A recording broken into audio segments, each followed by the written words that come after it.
Hello and welcome to the all new, all different number one comics podcast, episode number 51. 50 more times. We're in the 51 club, Bob. We're above 50. Wow.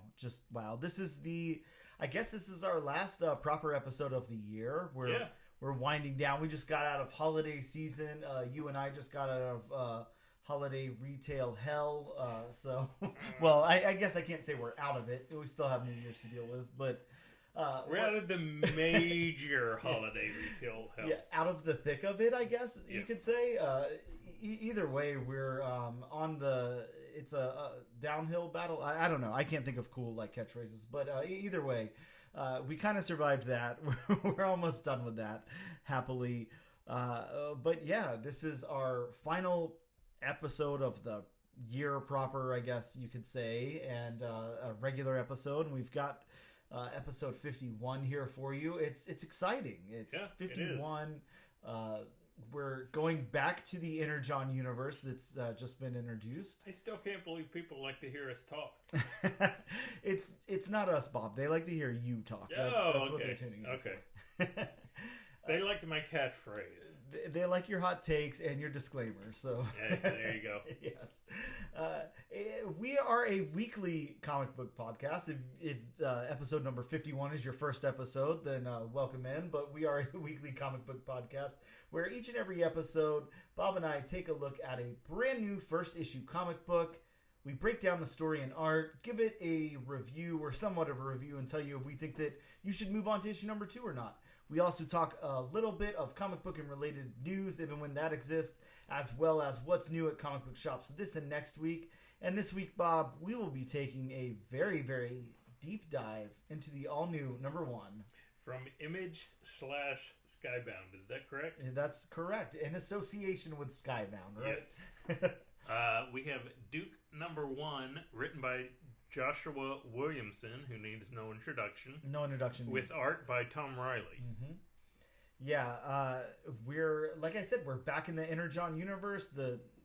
Bob, you'll have to help me with this. I don't know. Is Energon, is that like a new thing? Is that something that comes... No. Okay, no, so no. it goes all the way back to the old Transformers and G.I. Joe stuff. Right.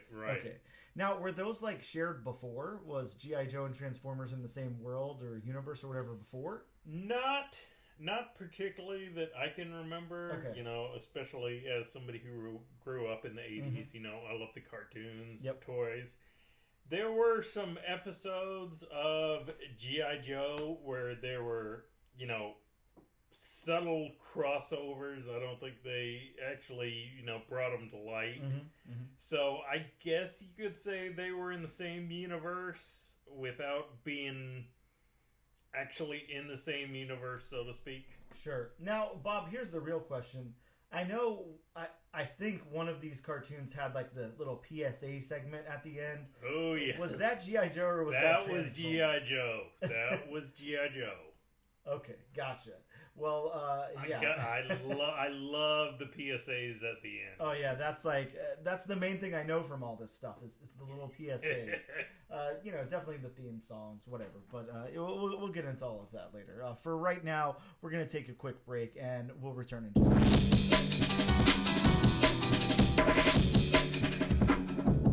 And we are back with episode number 51 of the all-new, all-different number 1 comics podcast. Bob, it is time for the news portion of the show.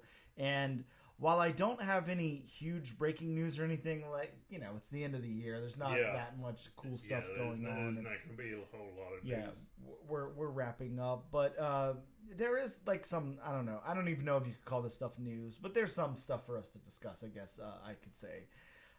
Have you seen the big news about Christopher Nolan coming out with a quote or something this past week? Yes, I have. So, yeah, Christopher Nolan was doing an interview with The Atlantic, and he was praising Zach Snyder's Rebel Moon in an interview there. And he said that all modern superhero sci-fi movies are directly influenced by Zach Snyder. Now, do we have feelings on this, Bob? Agree, disagree, no comment? All I'm gonna say Zack Snyder, he's done some good stuff. Mm-hmm, mm-hmm. I mean, 300 was excellent. Sure. Of course the X-Men films. Yes. Mm-hmm. And his cut of Justice League, while very, very long, yeah, it definitely was a lot more watchable than what we got in theaters. Oh, that's definitely true. That's not even a hot take. So yeah. So I think he's a good director. Can I say he's even a Christopher Nolan director? No. Yeah, I can agree with that. And I don't think so. I can't say all modern superhero sci-fi movies have been influenced by Zack Snyder. I can't say that. I mean, I'm trying to think of anything even... I'm not trying to be, like, rude here or anything, but I'm trying to think of anything that he's even done that's, like, that groundbreaking or wonderful or anything. And I have his information pulled up here, his filmography. So we start in 2004 with Dawn of the Dead, a remake of a George Romero movie. Right. That was... that had Ving Rhames in it. If I'm thinking of the right one, that had Ving Rhames in it. And part of the movie took place in a mall, if I'm not mistaken. Yeah. Bob, I believe so. I can't remember which Dead movie takes place in the mall. If it's that one or not. But yeah. I mean, you're right with the franchise. Whether it's that specific one or not, I can't remember. But okay. Something of the Dead. And then next, like you said, 300, and these are like various things. Mm-hmm. He directed some, wrote and directed, produced, whatever, all that stuff. So 300 next, definitely not a superhero movie. Watchmen. Look, here's what I'm going to say about Watchmen. It was good. It was a good representation of the comic. I'm not one of those people that thinks Watchmen is like the most influential like comic book ever. I think it's okay. Like I don't dislike it, but I don't think it's the greatest thing ever. But you and I have talked plenty of times before about the deconstruction of superheroes and all that. I'm just not really into that. It's not my thing. I think there's so many fresh takes and stories to tell about superheroes already that I'm not ready for the deconstruction. I don't really care for that kind of thing that much. So while I think it's okay, I don't think it's that groundbreaking. That's my opinion, and it can stand to be my opinion, but that's my opinion. Next, we have Legend of the Guardians, the Owl of the Gahul. Cool. Okay, sorry. Yeah, I don't know what to say about that. It's not anything I've ever seen. No, I've never seen it. Now, next is a movie that I really do like, and I think is a good movie. Do I think it's the platform for every modern superhero movie? No. Sucker Punch. Most people don't really like that movie. It's like a campy, like, whatever. Yeah, I honestly think Sucker Punch was before its time. Sure. Yeah. I think if it came out within the past 5 years, mm-hmm. I think critically and commercially it would do a whole lot better than it did. Oh yeah. Very entertaining movie to say the least. Now, next up is, probably, I don't know if this is maybe what Christopher Nolan's trying to rest his hat on here. I'm not sure what specifically he could be talking about. But next up is Man of Steel. Now, is that what... I guess I just don't understand what Christopher Nolan could be using to say that everything is influenced by his his movies here, because... we really haven't come across one yet at all, and now we're all the way into 2013 with Man of Steel. So, is that what he's trying to say about Zack Snyder? I don't think there was anything revolutionary or groundbreaking about Man of Steel. I liked Man of Steel. I thought it was a good movie. I liked Man of Steel. I mean, but again, I just don't think it was, I don't think it revolutionized anything. I'm trying to think of everything that came out from, and this isn't like a MCU versus DCU whatever debate, but like I'm trying to think of everything up until 2013 Marvel had already put out that was much more revolutionary in my opinion. There had been a lot at that point. I mean, the only thing revolutionary about it, to my knowledge, is it was a more serious take on Superman than the Christopher Reeve Superman movies. Sure. Yeah, agreed. So next up we have 300 Rise of an Empire. Bob, I don't think anybody saw that movie. I don't know. I didn't watch it.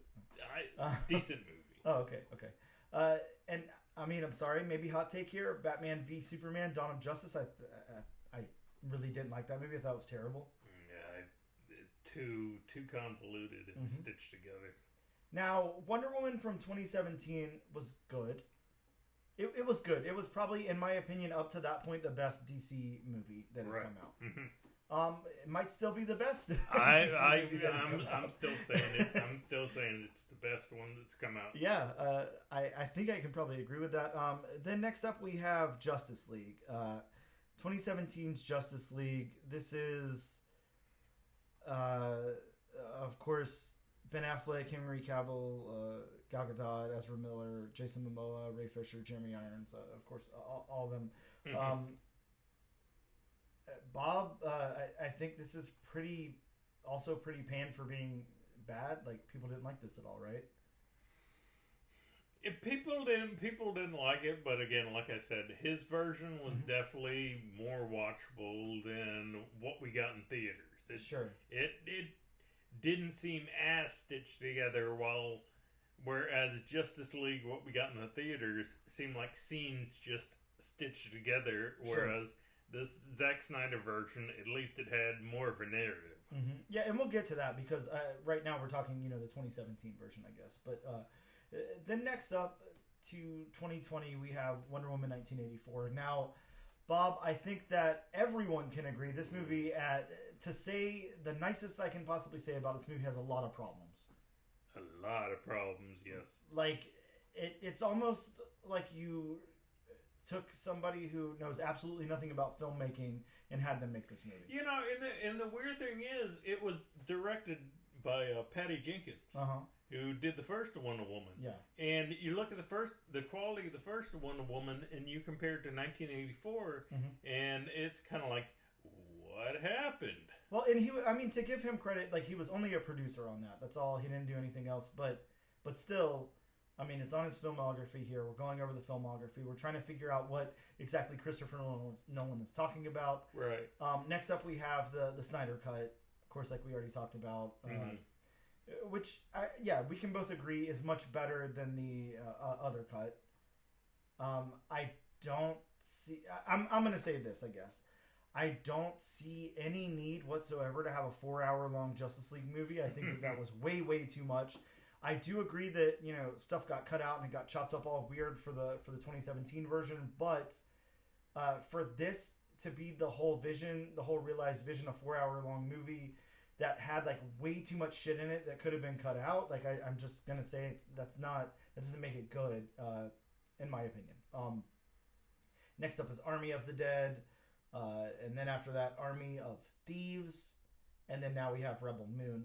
So I guess I'm just at the point where I'm trying to figure out what exactly Christopher Nolan could be talking about. Yeah, exactly. And it's weird because I think Christopher Nolan himself, inspires more movies.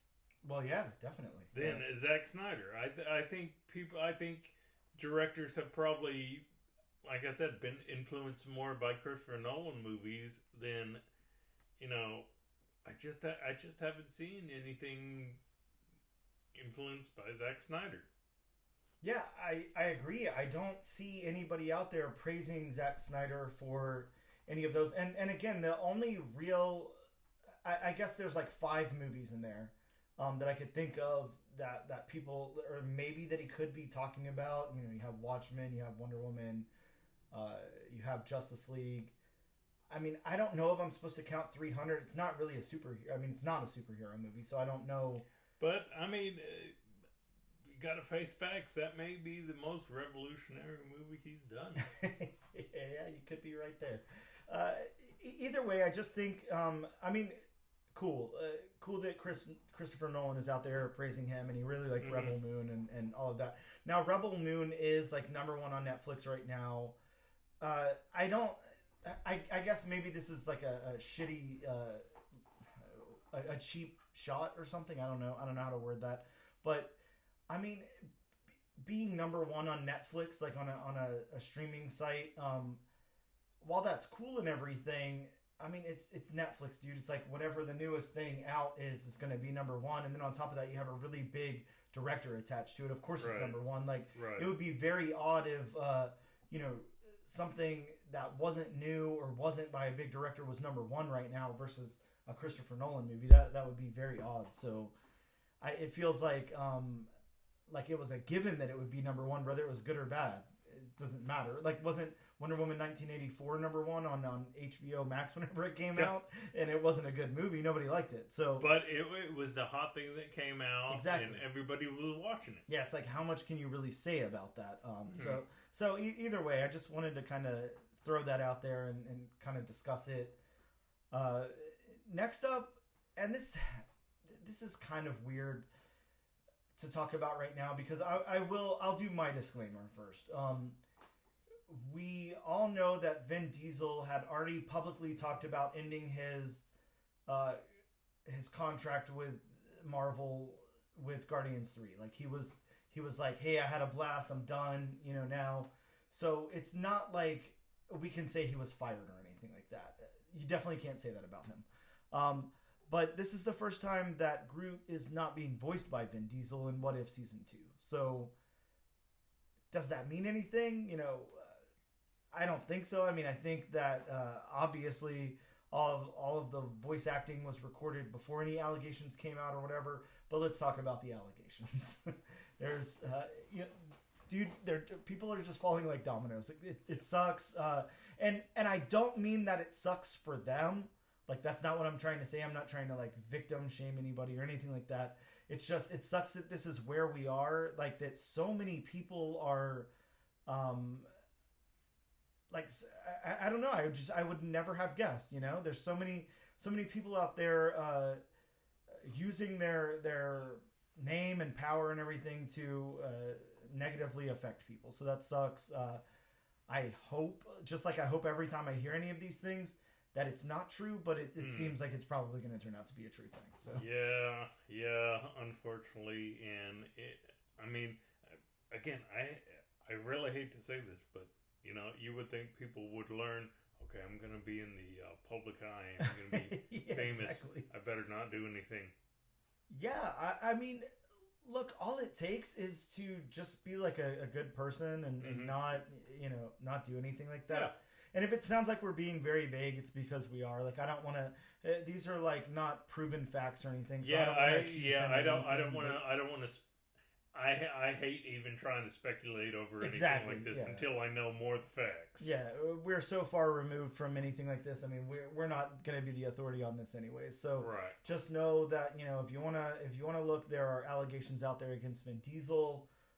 Like I said, I would hope that they turn out not to be true. But for the most part, historically, when allegations arise, they're not usually dismissed very easily. So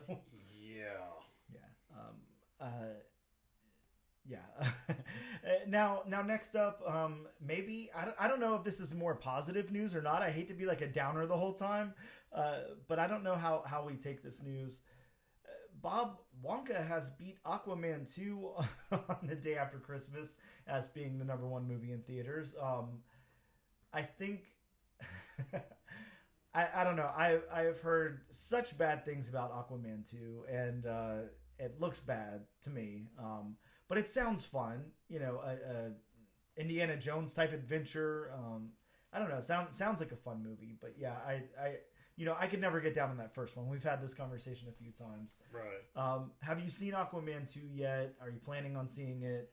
No, I'm probably going to wait until it comes to screening. Yeah, streaming. Yeah. I mean, part of me early on was kind of like, okay, I'm going to, see this, but I rarely ever go to the theaters anymore. I mean, to me, it's getting a little. I mean, prices are getting a little out of hand. A little, yeah. You know, at theaters.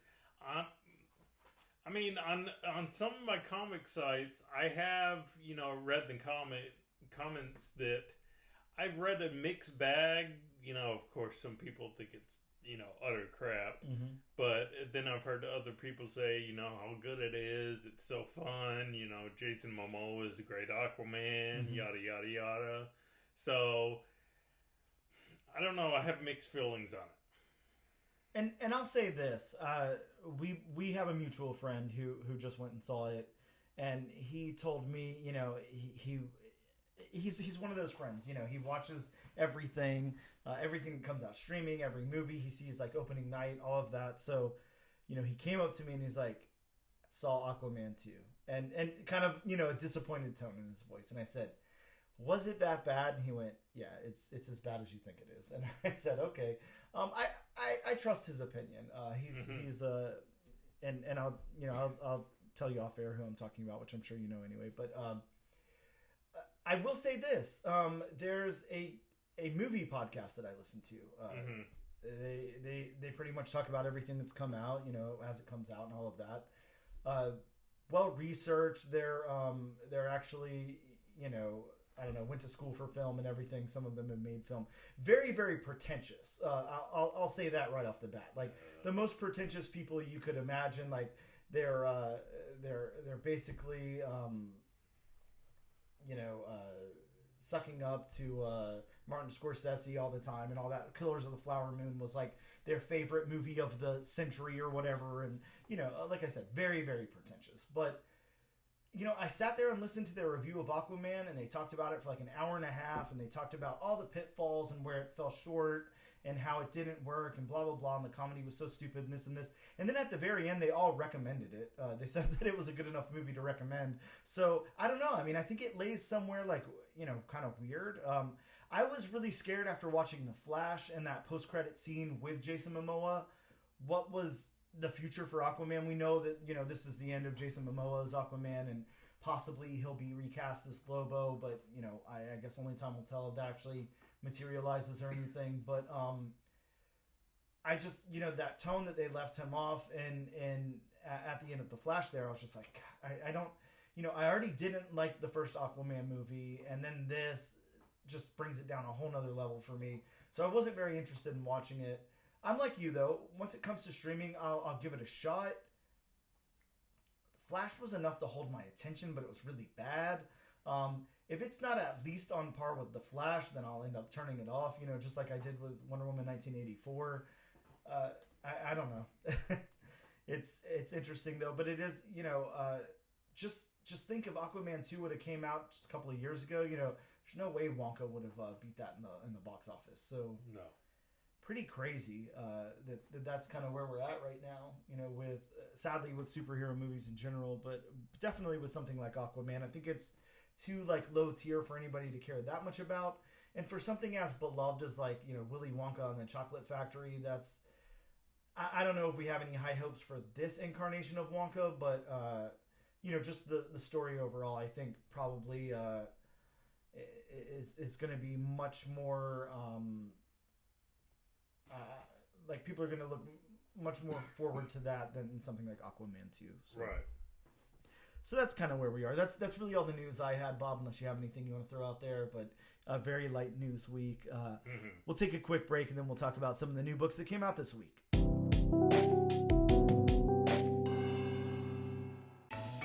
Do you listen to albums start to finish? Do you love concept albums? Are you always the first one at a party to bring up King Gizzard? Say no more. The Album Concept Hour podcast has everything you need. We have hot takes. It's like Voltron. It's just like Voltron. It's like Voltron with jazz. This is emo. This is Willie Nelson's emo trip. Bad improv attempts. That was. Let's all do our best Aussie accent. Let's not. Let's alienate all the Australians. And sometimes we even learn something. As they listened again and again to the song in the control room, Axel started saying, "Where do we go? Where do we go now? Where do we go?" Shut up. Spencer turned down the music and said, "Why don't you just try singing that?" And thus the last part of the song was born. Listen to the Album Concept Hour wherever you listen to podcasts. And we are back with episode number 51 of the all-new, all-different #1 Comics podcast. Bob, we are about to talk about some new comic books that came out this week. Like you had told me before at the comic book shop, because we actually ended up at the comic book shop together this week, which rarely ever happens. Maybe, I could probably count on one hand the amount of times that's happened this year. But I was going to say, it's probably happened more times in December than it has the rest of the year combined. Exactly. But always great to have Bob at the comic book shop with me so we can talk about comics, because that's what we like doing, talking about comic books. So that's what we do on this podcast. Well, I thought we knit. I mean, we can knit. We can knit and talk about comic books at the same time. I guess we nobody could would ever know. knit a right? comic book. I like that. That would be a new medium there, a knitted comic book.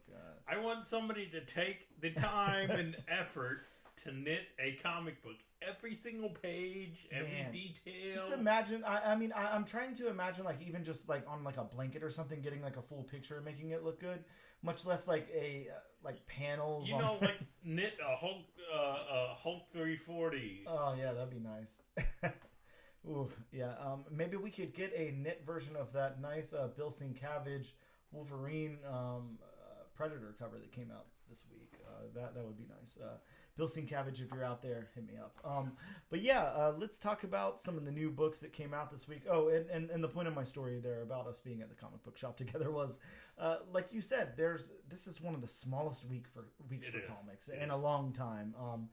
There's not a lot. Bob, I only spent $100 because I added some back issues in.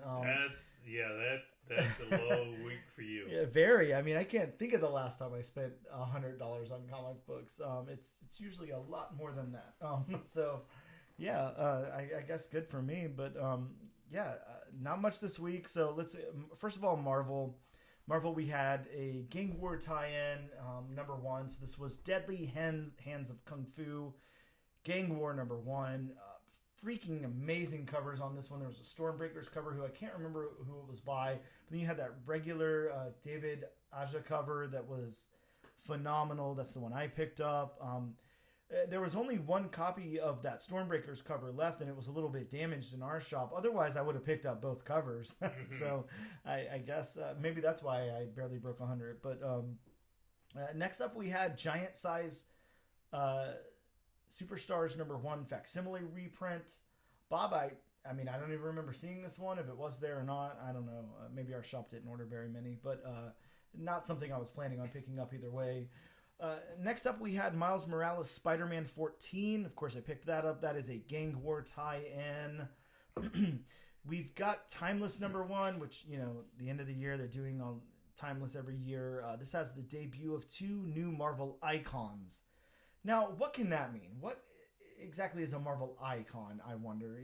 How many DC has that character named Icon? Exactly. But how can you proclaim something an icon that's just been released? That's a good question. So I guess they have a lot of faith in these 2 new icons. I can't wait to read it and figure out what those are. But this does tease the slate of Marvel stories throughout 2024. So I guess we're expecting something big to be in there. And then, of course, we have that Wolverine 1 foil reprint. Came with a non-foil and a foil. I picked up the foil. Why not? $8, whatever. We'll take it for some nice Wolverine art. Next up from Image Comics. Bob, a comic that I'm very, very excited about. I know you are too. World Tree is back with issue number 6. I cannot wait to see what's going on here. I don't know if this is like a new storyline, if we're going to dip back into what was going on. I have no clue. I purposely have not read any solicitations. I want to be surprised. I honestly can't really remember how number 5 ended. I mean, I think I have some vague recollection about how number 5 ended. I'll probably have to go back and read the end. Oh, hey, I mean, that book's always worth a reread. Yeah, so exactly. Nothing wrong with that. Yeah, such a well-written book. Yeah, I was so excited about that. Also from James Tynion, from Boom Studios, we got Book of Butcher, Something is Killing the Children spinoff. Another Something is Killing the Children spinoff. Like, how many spinoff books is Something is Killing the Children going to get? This is like turning out to be like a modern classic. Like, I wonder if Something is Killing the Children is like going to go down to always be a big book, you know, like people are always going to really love that. From DC, we got Action Comics Annual 2023, number 1. I don't know. There was something big about this book. I don't know exactly what it was. I think it was something with the format. But then we also got the Flash number 4 with the first appearance of the Resident.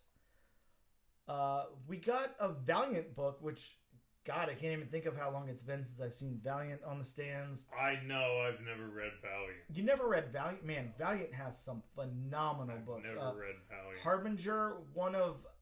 okay, maybe this might be a hot take, I don't know, but Harbinger, like that first volume of Harbinger, one of my favorite comic books of all time. Like, of all time. It's like you take the X-Men and you do something completely different with them, but like it is so good. It's much more grounded than something like the X-Men, but oh my God, that is a phenomenal book. Really, really good. Lots of the Valiant stuff is really, really good. Next up, that was Ninja. Sorry, the book from Valiant that came out this week was Ninjak Super Killers number 1.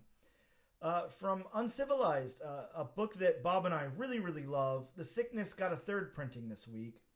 Didn't see any of those at our local shop either. I did. Don't know if those flew or if he just didn't order, but I'll say this anytime.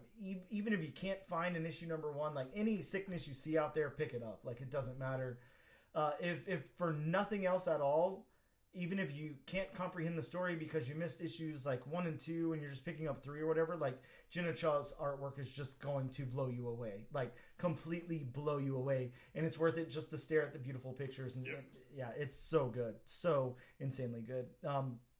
And then last up from Scout, Bob, the 13 Origins, The Wake number 1. I guess they're trying to set up something. I haven't really been following it. I know like a couple of weeks ago I bought something called the 13 Origins, the something, number 1, and it was a character that kind of looked like the Thing from the Fantastic Four. So I guess they're like setting up each one of these characters. I don't know. I skipped this one. I'm not gonna lie. It looked like a young, like a all ages book or something, and I just wasn't that interested. So I didn't pick it up. Watch though, 2024 will be the year of the 13 Origins, and every one of those will heat up to hundreds and hundreds of dollars. Dang, and I'll be pissed I didn't grab one for $4.99. But those are the new books of note that came out this week. Again, a very, very small list, but that's okay. We needed one. So we're going to take a quick break, and we'll return to talk about this new little comic book out from independent publisher called Image. We'll be right back.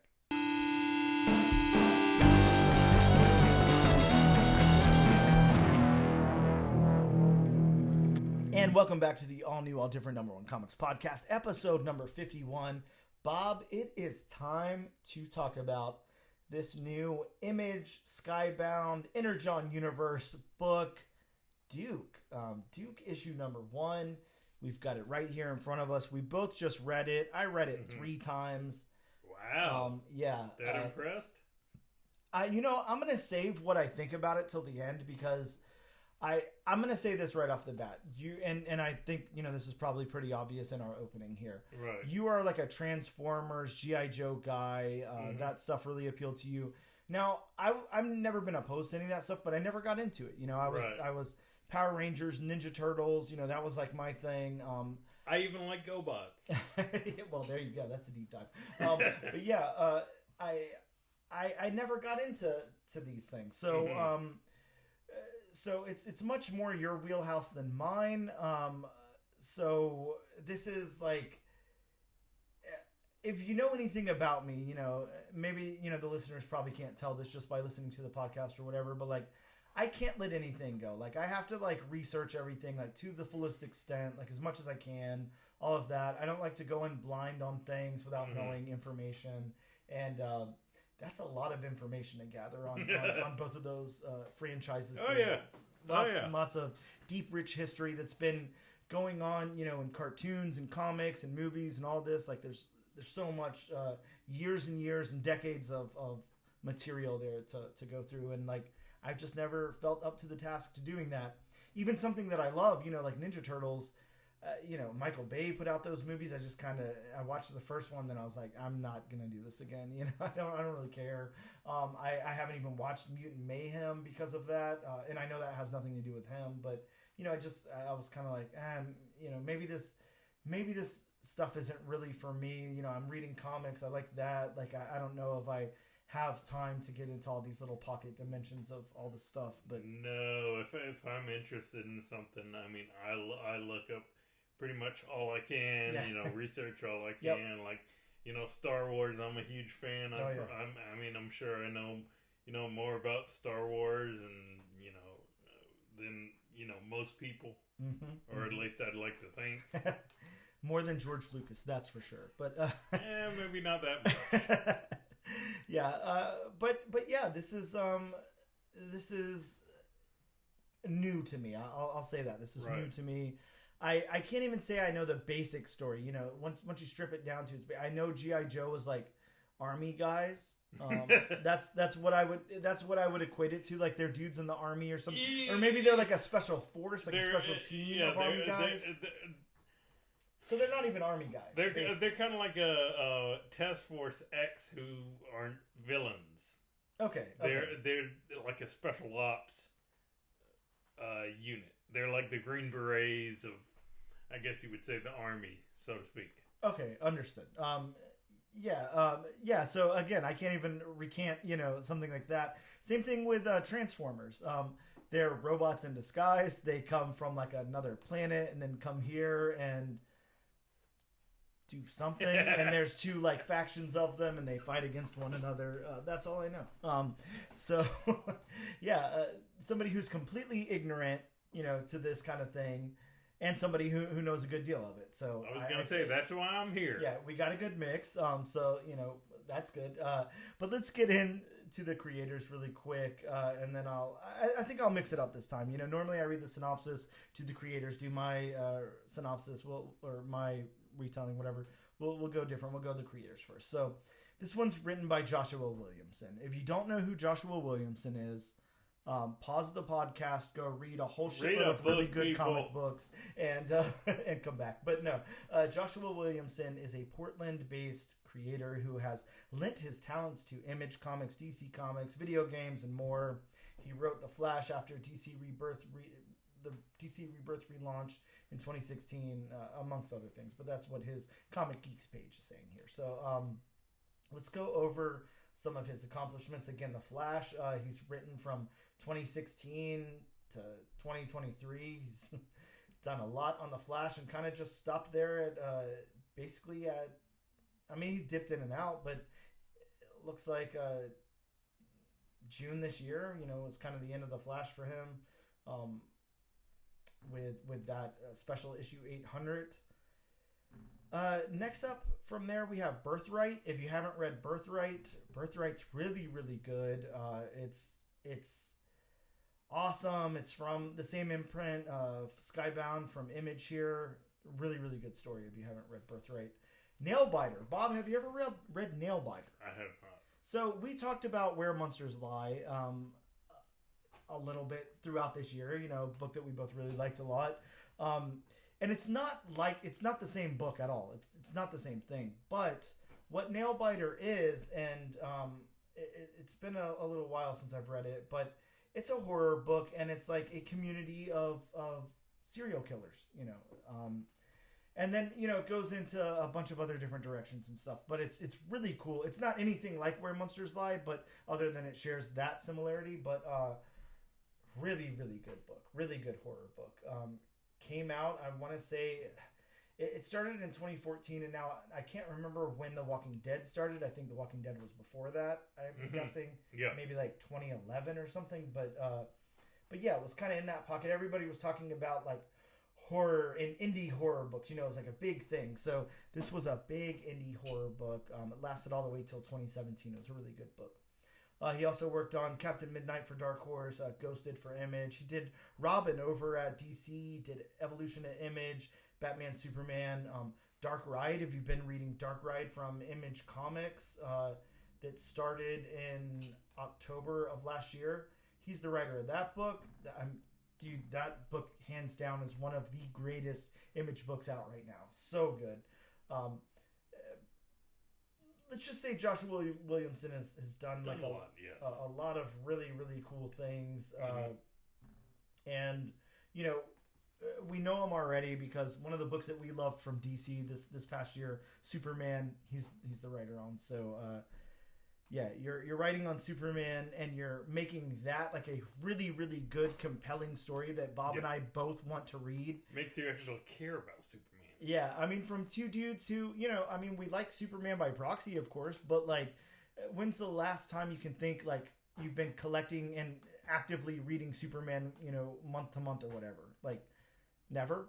You know, maybe in the early 90s. Yeah, I mean, literally, this is the first volume of Superman I picked up. Yeah, so, I mean, if that doesn't tell you something about Joshua Williamson, I don't know what to tell you.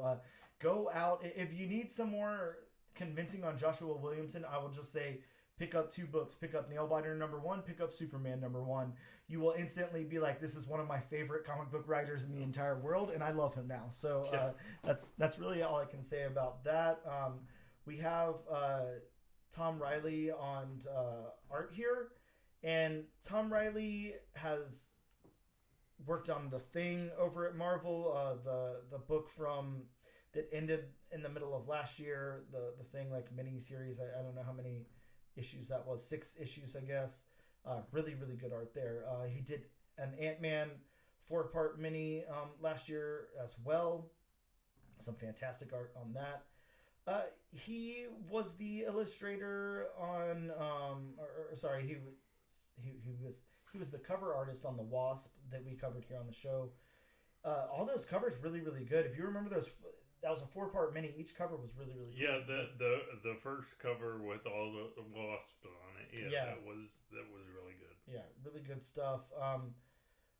Yeah, he's done some cool work. He's worked on Star Wars, Dark Droids, D-Squad, again on art, like usually doing cover art, which is really interesting once we get into this book, you know, that we're going to talk about and everything, that he's been heavily doing cover art, and then we're going to get into the interiors here to talk about that, which is going to be interesting. Colors by Jordi Belair. Bob, I'm not even going to go into Jordi Belair. Just like Joshua Williamson. Exactly. You don't really need to say anything. I will say this, and we'll get into the colors at the very end of our review. We always do. We talk about the colors because they're important. But you know what? I'll save it. I'll wait till we get there. That's the creative team, and then we're going to go into the synopsis really quick from Image's site. So codename G.I. Joe starts here. Conrad Hosser has made first contact with an alien being and lived to tell the tale. But no one, not even Colonel Hawk, believes the story of the jet fighter converting to a colossal alien robot that nearly killed the man known as Duke. Now, one of the U.S. Army's most decorated soldiers is on the hunt for answers, drawn into a conflict that no amount of training could ever prepare him for. A war that only a real American hero has any chance of surviving. Superstar writer Joshua Williamson and artist Tom Riley kick off the first of 4 action-packed miniseries that will introduce the best and worst humanity has to offer in the Energon Universe. Now, damn it, Bob, this is why I don't read synopsises. I'm going to get into my review. We're going to get into our review. We're going to talk about if we like the book or not and all of that stuff. I will say something that, like, it doesn't turn me off, but it, like, makes my investment of the series, like, wane or whatever, is hearing that it's, like, a 4-part miniseries. I'm like, this is so clearly... There's so much to unpack here, and there's so much going on. There's so many characters, and like, I mean, are we going to get a 4-part mini on each character, and then they're going to go into a bigger G.I. Joe book? Then I guess that's okay. But... I wouldn't be surprised if that's where they went.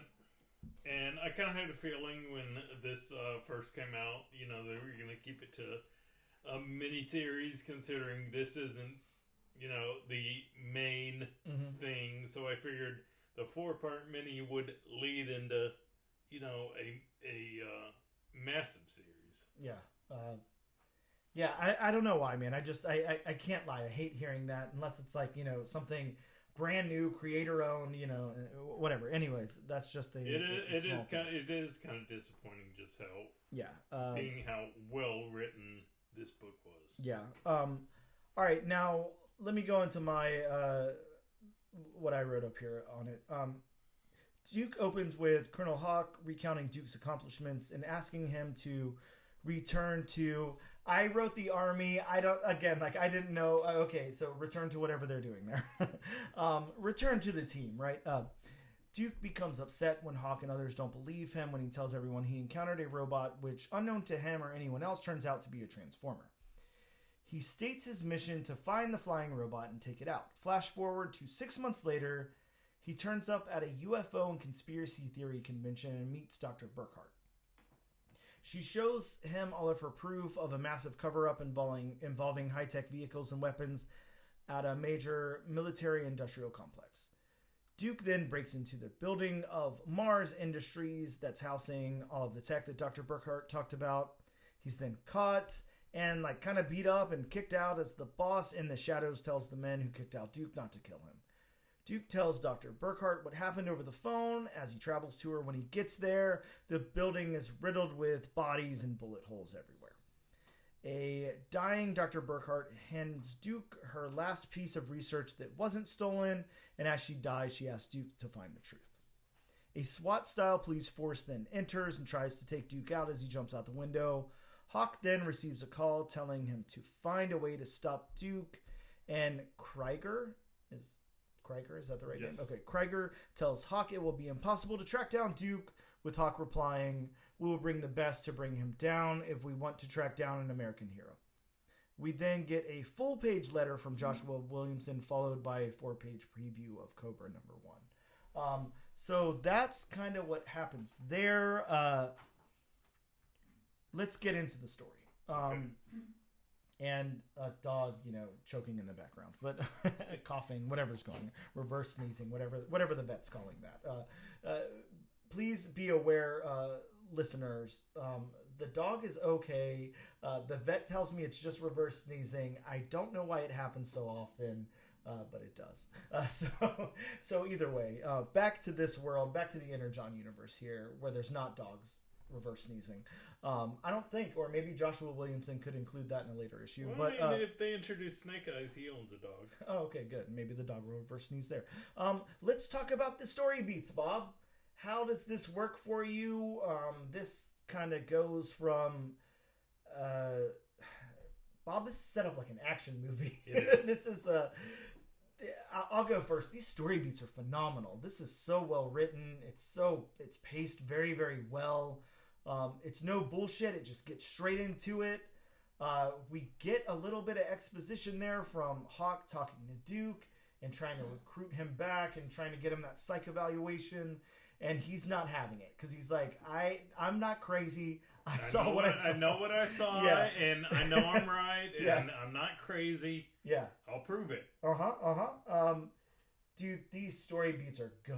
Yeah. They are really good. Joshua Williamson knows how to write a story. Which is it's telling you read it 3 times. Yeah. Oh yeah. When have you ever read a comic 3 times? Yeah, it's very rare, I mean, I do try to read everything twice. But yeah, this one, I mean, it just flowed so nicely. Yeah, it did. This was such an easy read. Dude, it was actually like a pleasure to sit down and read this. This was good.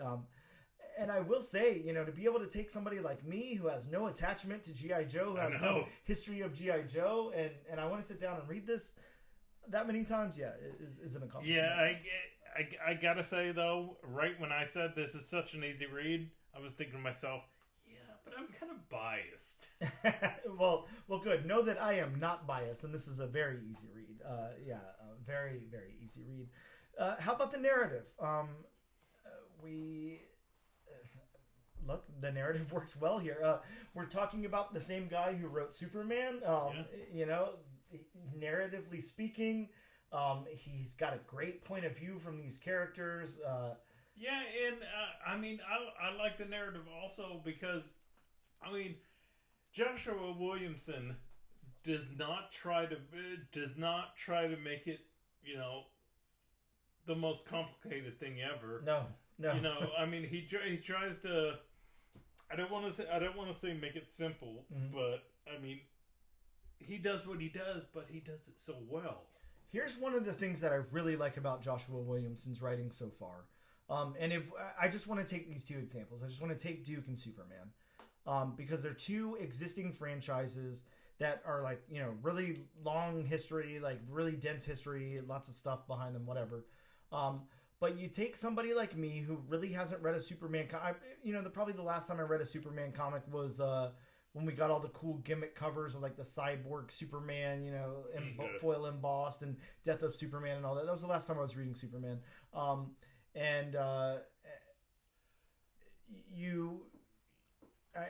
know nothing. I don't know what's going on with Superman lately. I don't know anything about what's going on with G.I. Joe. So Joshua Williamson takes me inside that universe, and both of these universes, and tells me the story that I need to hear, and gives me enough credit as a reader to say, you don't need to hear Superman's backstory. You don't need to hear how Duke became this, great soldier or whatever. You don't need to know every little detail of everything that's happened in between then and now. But here's enough exposition to catch you up really quickly and tell you where we're at in the story, and drop you off. And now you're in the movie theater, front row, watching this on the big screen. That's kind of what Joshua Williamson does. I don't know. Yeah, narratively speaking, this works really, really well, just like it does with the story beats. It's so polished. It works really, really well. How about the dialogue? I'm going to give this one to you. You know more about the voices of these characters than I do, of course, because I know nothing. How did you feel about the dialogue? Does it sound like Hawk and Duke? And is Dr. Burkhart an existing character? I don't know. Does it sound like the people you know from previous G.I. Joe incarnations? Well, the problem with me taking the lead on this is I'm familiar with G.I. Joe, the early stuff, but I mean, there's been so many tellings sure. over the years of G.I. Joe that, they might have added so much backstory and whatnot. Oh, I'm sure, yeah. But, I mean, that does sound like, Hawk, basically, because, I mean, being the leader. But, I mean, I don't remember exactly, Duke being like that. Of course, he was always, like headstrong and, doing what he has to do and all that. I mean, and it makes sense what they did to him here, because even if this isn't his origin story, now he's like kind of a rogue agent because something happened, So yeah, we can't really say, in the previous in the previous G.I. Joe, cartoons or comics or anything, that he had really encountered a Transformer before. This is something new that's happened here in this Energon universe. But does the voice of the character Duke, align with your expectation of Duke? Yeah. And again, having nothing to compare it to, everybody's got a voice here. They're very unique to the character. Now tell me the big bad name again. It's not Destro. The guy sitting in the chair at Mars. Yeah, the head of Mars. That's Destro. Okay, so Destro. I will say this. I really, really liked Destro a lot. Just from a little bit. Yeah. He definitely seemed like one of those, I'm the smartest person in the world. Dude, and he is a smart villain. I mean, look at the way he explains to those lackeys, like, why they're not going to go out. Why you can't kill him. Now, I mean, in a less intelligent piece or whatever, just like, no, don't go after him. Like, that's an order. I told you no. I don't need to explain myself. Whatever, most of the time you have somebody like that, there's not that much of an explanation needed. But he's very thoroughly, explaining to him why we're not going to do this, why we're not pursuing this. Yeah, exactly. We can't kill him because there's other people looking for him, and it would just draw attention to us. Yes. I mean, it's like, What film does that? Yeah, this is such a well thought out plan and setup that Joshua Williamson has here. I mean, and same thing, dude. Look back at Superman. It's all so well thought out and planned out. It's like he's thinking like 1,000 miles ahead of what's going on here. And I would not be surprised if every single aspect of this was already mapped out and there's no surprises, for him as he's writing this. It's not like, one of those happy accidents happen or whatever. Like, this just seems like so tight knit. Like, he knows exactly what he wants to do here and really pulls it off. So, yeah, I think the dialogue is really, really cool. What about the world building? We're in the world of G.I. Joe. We're in the bigger universe of Energon. Energon. I don't know how to say it. Yeah. How did you feel about the world building? I like the world building, and I mean we get so many different aspects of this world. Yeah, a lot of them. Look how brutal that those police are. That police force, that comes in after Duke. Whoever came in after. Dr. Burkhart and everybody around her and everything. That's just brutal. Yeah, and the world overall. Let me say this. This might be. I don't know. Hopefully this doesn't like upset anyone or anything. But like, I am not like a huge like military type of guy. Like I don't really like follow things involving war. Like I'm just not big into that stuff. I'm not like a big like gun guy or violence or anything like that. I like comic book stuff, but that's where it ends. So, to plant me in a world of like army people, and and I guess I could say that that's probably one of the main reasons I've kind of always avoided G.I. Joe. Is like, look, I'm sure it's cool. It's really dense. There's a lot in there. There's a lot of characters. I'm sure they're very nuanced and everything. But overall, it's like agents of like they're fighting war and stuff, and it's just not something I'm really interested in. I don't like that kind of thing. I kind of shy away from it. But for Joshua Williamson to make this so compelling and interesting to me, where I wouldn't care. I mean, he could go into a 12-part mini about what Hawk did before this, and I would read it. It's so interesting. He makes these characters so compelling. The world building here is phenomenal, and it's probably the star of this entire comic book for me. It is so good, and it's just so well thought out. And like we were saying in the dialogue before, like he's thinking like a million miles ahead of this thing. Like he knows exactly what he's doing here, and he must have played in this sandbox a lot before he got to it. See, and you definitely know he did something right when, you've even said you've always shied away from G.I. Joe, and yet he's making you care about these characters. Oh, yeah, I definitely care now. I mean, how you said you love Destro, and, Duke is such a good character. Yes. Yeah, it's that same thing, dude. I mean, think about it for a second. Think about where we were with Superman when we read that issue and why we were so blown away. Yeah. It's kind of hard to care about Superman. And in the world of, we're both big Marvel guys.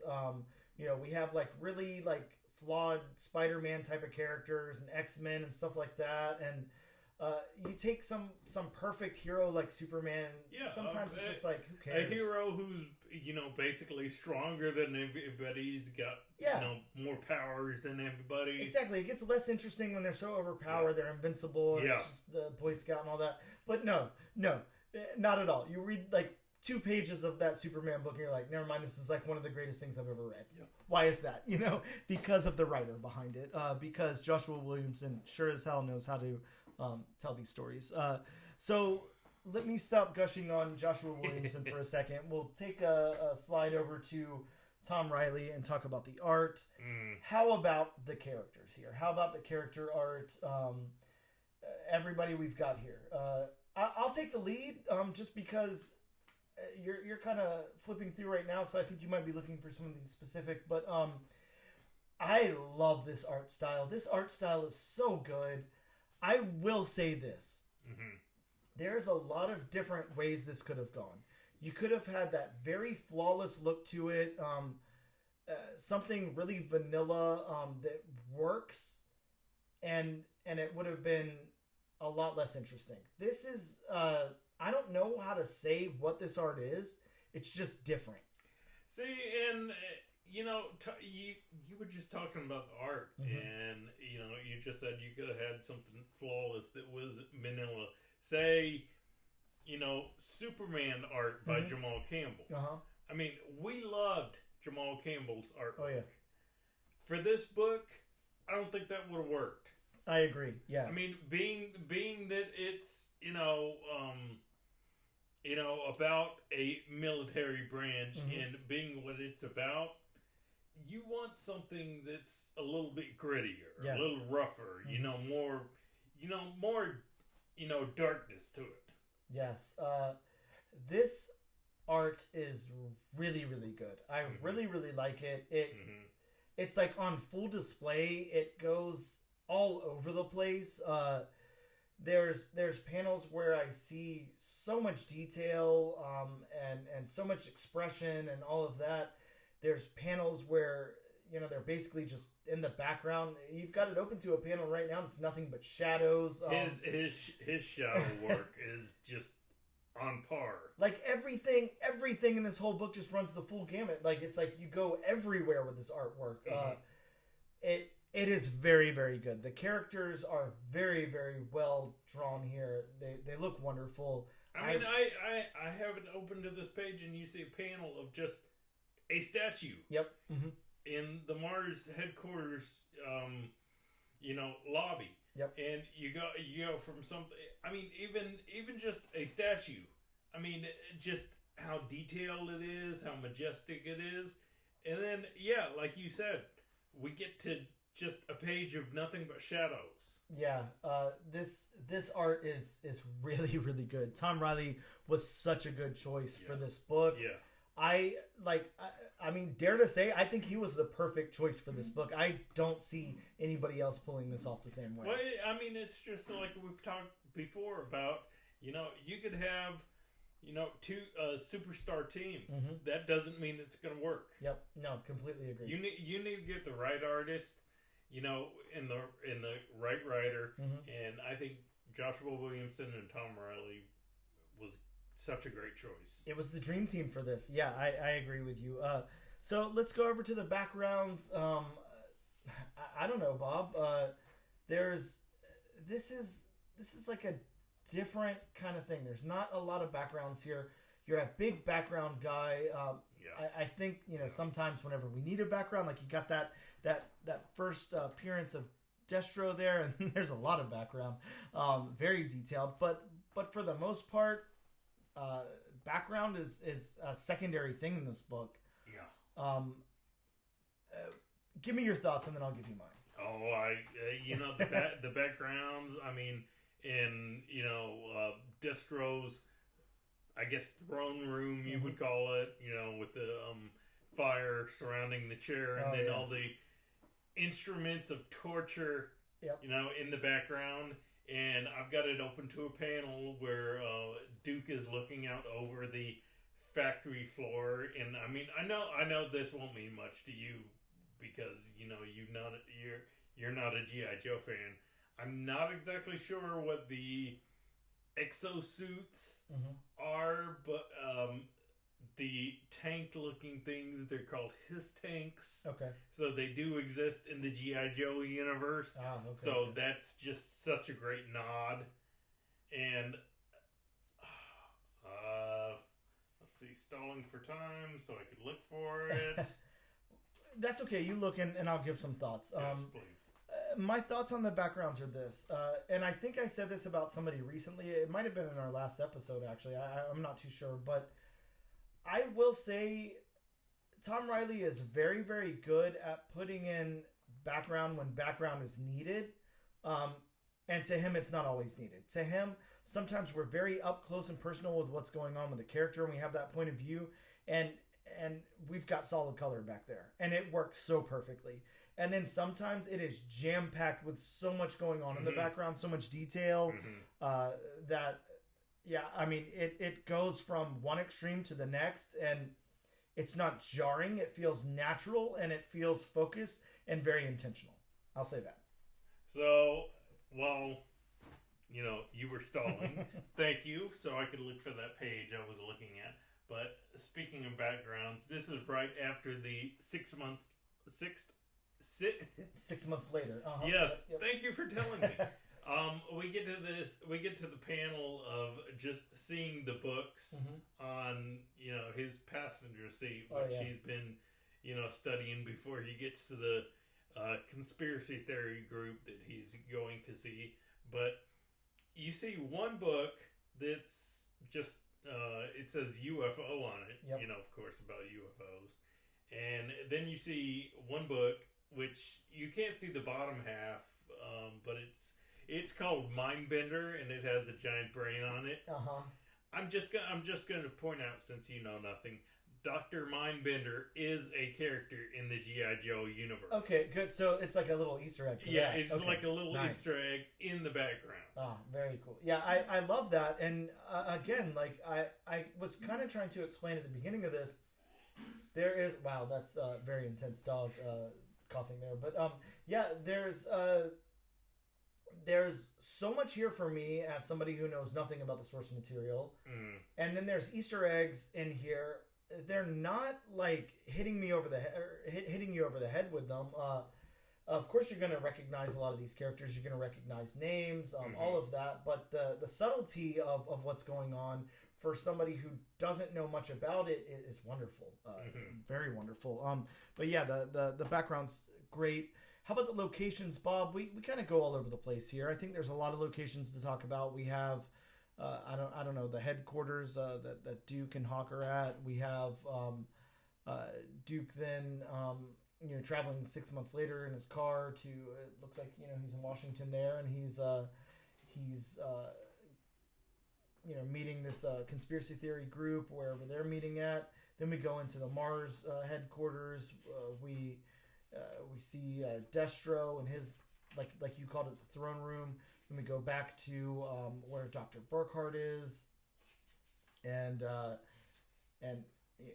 from there we're going back to, I don't know, I guess like a little outside shot of Hawk near a helicopter with what was that character's name? The Cover Girl. Yeah, Kyger or something. The locations they work really, really well. They're all clearly identified. Like I was just able to kind of recall them here. I think locations work well. How about the last little bit, the colors? Of course, we have Jordi Belair on the colors here. So I think it's going to be no surprise that we both really like the colors.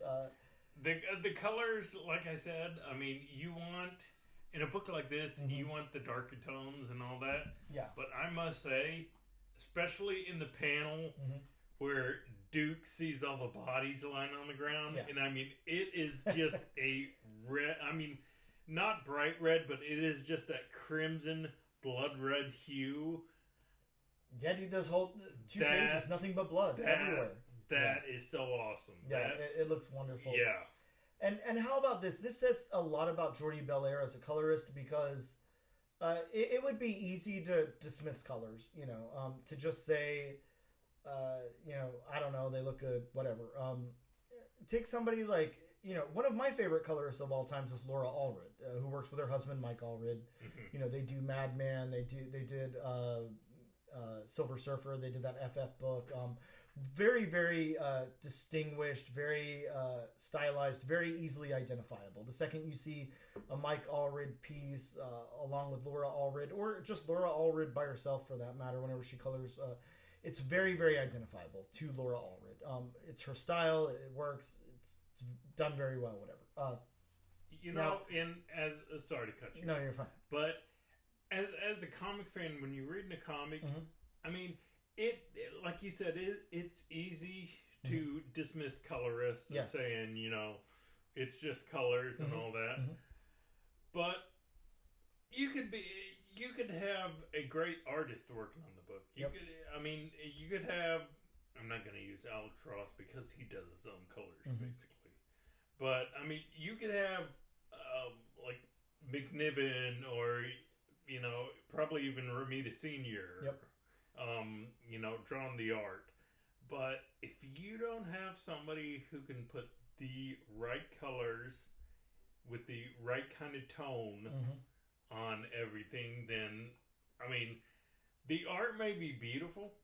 It's going to fall flat. Oh yeah, completely agreed. Something that we talked about a lot this past year was like that color palette throughout a book, right? And that's really important. Right. It's an important part because it kind of ties the whole book together. It ties certain scenes together. It ties feelings. It evokes emotions. Whatever. A color palette's really important to a book, and that's something that whenever it works really really well, it stands out. It works really really well. The few times I can think of, in recent memory where it hasn't worked well, it really kind of ruins the whole book. And what I was getting to with my point when I was talking about Laura Allred and everything, now, while I love her, I think she's an amazing, amazing artist. Jordi Belair is just so incredibly versatile that you're not going to recognize a Jordi Belair piece. Like, if somebody didn't tell you who the colorist on this book was, you would not immediately go to Jordi Belair, because she is so versatile and she can adapt to any situation, and she makes it work for the book that she's in. She doesn't have like a thing where you're like, oh, that's Jordi Belair on colors. That doesn't happen. She can pop in and out of any scenario. Look, she was on World Tree and she's on this book. Two massively, massively different color palettes, that work for the book that they're in. Two massively different style books that work well. Exactly. And the colors work wonderfully for the book that they're in, but they're not interchangeable. It doesn't look like you'd never, not seeing that credit there, go, oh yeah, both of those are Jordi Belair. You'd have no clue. So, mad props to the colors there. Jordi Belair really knocking it out of the park. Really making this a very, very cool, unique perspective and style. And even throughout the book, again, like you talked about, we have this 2-page spread here with all the, we're in that crimson, like bloody mess and everything. I mean, that just works so well. And that's just a pocket in this book of different color palettes going on. So works really, really well. Bob, let's get into the last question, the question of the podcast. I think that it's probably going to be pretty clear what we're both going to go to. Would you recommend that our listeners pick up issue number 1 or add issue number 2 to their pool? I would absolutely 100% with every fiber in my being suggest this book.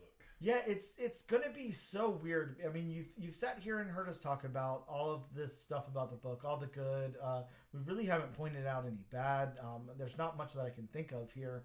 And I told you from the start, like I told you guys listening, the Energon Universe is like a new thing for me. Sorry, these characters are all new for me. I'm not a storied Transformers fan or G.I. Joe fan or anything like that. I'm going to say this right off the bat. Now, when it came to Transformers number 1, I liked that book and I recommended it. It was a little wordy. It was a little... harder for you to follow. Very hard for me to follow. Because I don't have the knowledge of, I don't have that information. I don't know exactly what's going on. I don't feel like it was laid out enough in a way to where somebody like me who knows absolutely nothing can jump right in and feel confident that they know what they're reading. I don't blame... didn't Daniel Warren Johnson write that book? So I do not blame him at all. He's kind of catering to that fan base. And, I mean, you should. Why else? You can't reinvent these things every, 2 years or whatever, whatever. Now, this, on the other hand, this is, like, perfect for somebody to just jump into. You don't need to know anything at all. Everything you need to know is self-contained in this book right here. If you know a whole bunch of shit, awesome. You're going to catch extra things like Bob did. There's going to be Easter eggs in here for you. You're going to recognize some characters and go, hell yeah, I know what they're going to come up later as or whatever. Super cool. But let me say this, and I'm going to try really, really hard not to do like the recency bias thing or whatever. We are coming up on our, year-end episode where we're going to, give out our awards for greatest this and best that and blah, blah, blah. I am so kind of bummed out that this is the last episode of the year, and I think that it would be unfair to include this on that list. This is one of the greatest things I have read this year. This is so good. This is so well done. The team up here of Tom Riley, Jordi Belair, and Joshua Williamson is second to absolutely none. There's no better creative team that could have worked on this. I don't have the letterer's name in front of me, but even the letterers here really... Russ Wooten, sorry, is the letterer. Even the letters here, working in conjunction with the book so wonderfully. This cover is phenomenal. Everything about this book is a 11 out of 10. This exceeds every single expectation, and I cannot wait for issue number 2 to come out. I'm so excited. I alluded to it a little bit before when I read the synopsis from the website. I'm pissed this is only 4 issues.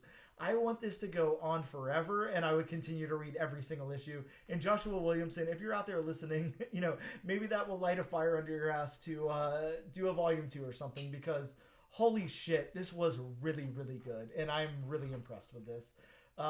This was an absolute pleasure to read. I'm so excited that there was not a lot of books to choose from this week, because I think this probably would have gotten pushed off to the back burner for something I was a little more familiar with, or some bigger indie title or whatever.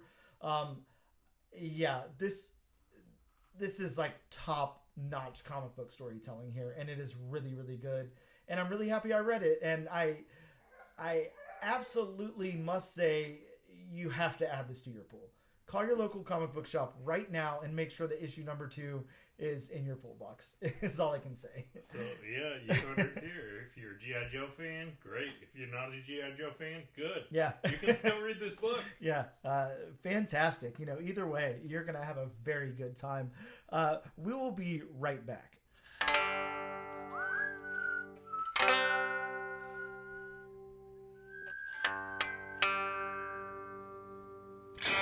And welcome back to episode number 51 of the All New, All Different Number One Comics podcast. We are here to talk to you about some new comic books that are dropping in your local comic book shops next week. But before we do that, Bob has a very, very important message to convey to you. Because right now, it's disclaimer time with Bob. Again, somebody put that in music, please. So, yeah, just like I'm saying now, and like I say each and every other week, this is just a list of some of the books. Hopefully, I put that in quotations. I know you can't see the air quotes. Hopefully. But hopefully come out next week. And if you want a more in-depth list, please consult elsewhere. Call your local comic shop. They'll be happy to tell you the books that are coming out next week. Hopefully, read the, read you the synopsis, tell you how much it is. Talk to you about the creators' past experiences. Yeah. Tell you where they went to high school, the name of their first cat, whatever, all kind of stuff. There you go. And in the case of our local comic shop owner, we already know the name of his pet. We sure do. That's Pacer over at Gotham City Limit. If you're in Jacksonville, Florida, make sure you check them out. Give them a call. Ask to speak to Pacer when you do. See what happens then. I don't know. It could be a surprise for all of us. It might be a one-sided conversation. I will tell you that. That's okay. So, starting off the list from Marvel Comics, we have Star Wars Visions, Takashi Okazaki, #1. Man, I'm glad that you said the name of that one. I was really scared when I saw it, but then I remembered I didn't have to say it first, so or at all. This one has Origin of the Ronin, which I'm really looking forward to, because anybody who's watched either season of Star Wars Visions, hopefully both seasons, the Ronin episode was definitely one of, if not the best episode. Okay. I did pick up the Peach Momoko Star Wars Visions, but this issue I will be picking up. Sticking with Marvel, we have Star Wars Darth Vader #42. This one has the first appearance of Enric Pride, a veteran of the Imperial military who rose through the First Order's ranks during the reign of Supreme Leader Snoke. From Marvel, we have Marvel Meow #1. Bob, here's one that I absolutely can't wait for. This is a one-shot collection of the Infinity Digital comic, Marvel Meow. It's fun. It's got cats. Just look at that cover there. You got all kind of cats all over it. From Marvel, we have Miguel O'Hara, Spider-Man 2099, number 1. Here's a reason that I can't wait for this one. Number one, it's, Miguel O'Hara. We're getting a new Spider-Man 2099 volume. Really stoked about that. Number two, this is penned by Steve Orlando, who is a fantastic writer. So I'm really happy that he's taking on the character. And it's also the first appearance of Marvel's Zombie 2099, so it doesn't get much cooler than that, Bob. Did they mean to say zombies, or is Marvel Zombie an actual character? Yeah, Marvel Zombie's an actual character. Oh. Yep. That I did not know. Yep. Again, from Marvel, we're getting a new volume of Planet of the Apes in Beware, the Planet of the Apes number 1. This is a 4-issue limited series. It makes me wonder how well these Planet of the Apes comics are doing over at Marvel. I don't know, man. I mean, I love Planet of the Apes. I love Marvel. I don't think it's the best house for them. That's true. The one we reviewed earlier in the year. I wanted to like it so much more than I did. Yeah, but it wasn't that great in my opinion. Mm-hmm. We're getting Kid Venom Origins number 1, a one-shot. Yeah, this is a reprint of Kid Venom's story told in the Death of Venomverse title. We're getting Fall of the House of X number 1. Yes, a 5-issue limited series that will tell part of the conclusion of the story of the Krakoan Age that began in 2019 with Powers of 10 and House of 10. Yes. What did I say? Fall of the House of X? That's fine. You could supposed go to be either way. 10X, whatever. We have Vengeance of the Moon Knight number 1. A premiere issue. A new Moon Knight faces the Midnight Mission. And then finally from DC, that's a lot of Marvel books I just read. Sure is. Finally from DC, we have Kneel Before Zod number 1. Son of Jor-El, kneel before Zod. I need to work on my Terrence Stamp voice. This one is the origin of the rivalry between Superman and Zod. A comic book staple, if ever there were one, I guess. Yeah. Yeah. So probably one of the earlier on-screen rivalries that I can remember. Exactly. Yeah, and one that Zach Snyder did not come up with. So yeah, I wonder where his revolutionary influence is coming from. Either way, that takes us to the next portion of the show where we are going to spin our wheel here at the lovely wheelofnames.com. Not sponsored by, still after a whole year for some odd reason. Yep. What's going on, Wheel of Names? We know you guys are listening. We've got 3 names on the board, and we are going to see which one wins for us to cover next week. And, Bob, I have clicked the button and begun to spin. Yes, it is spinning, folks. Looks like we are landing on Steve Orlando's interpretation of Miguel O'Hara's Spider-Man 2099. That is the book we will be covering. Bob, not going to lie, kind of stoked about that one. I think it'll be a lot of fun.